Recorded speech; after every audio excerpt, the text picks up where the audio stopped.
যেই সমস্ত ভাইদের মা বাবা দুনিয়ায় বেঁচে আছে তাদের কাছে আমি হাত জোর করে বলবো, ভাই, আমি এটা দৃঢ় প্রতিজ্ঞা করে নিই, আমার দ্বারা যেন আমার মা বাবা কষ্ট না পায়, আমার কারণে যেন আমার মা বাবার চোখে কখনো পানি না আসে।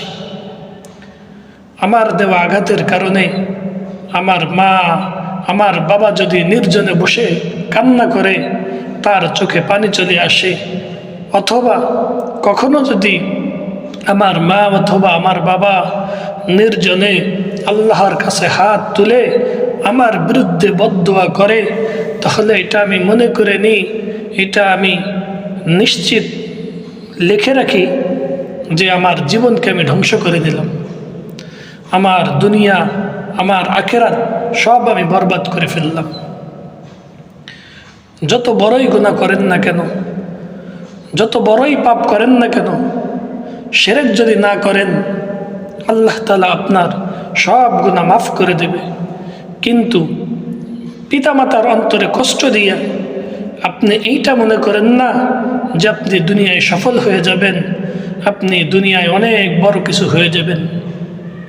পিতামাতার অন্তরে কষ্ট দিয়ে দুনিয়ার লাইনেও আপনি কিছু হইতে পারবেন না, আপনি বড় কিছু হইতে পারবেন না, আর পরকালেও আপনি কিছুই হইতে পারবেন না।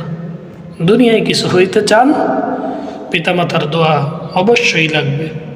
পরকালে কিছু হইতে চান, পিতামাতার দোয়া অবশ্যই লাগবে।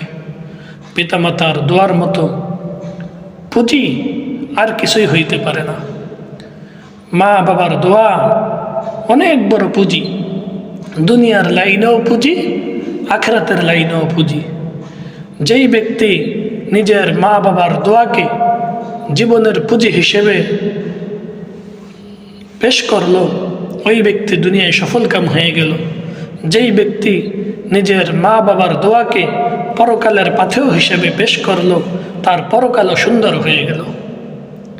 আর যেই ব্যক্তি তার মাকে চাকরানি মনে করে, বাবাকে চাকর মনে করে, মাকে চাকরানির মতো মনে করে, মাকে সংসারের কাজ করায়, বাবাকে চাকর মনে করে সংসারের কাজ করায়, ওই ঘরে কখনো আল্লাহর রহমত থাকতে পারে না।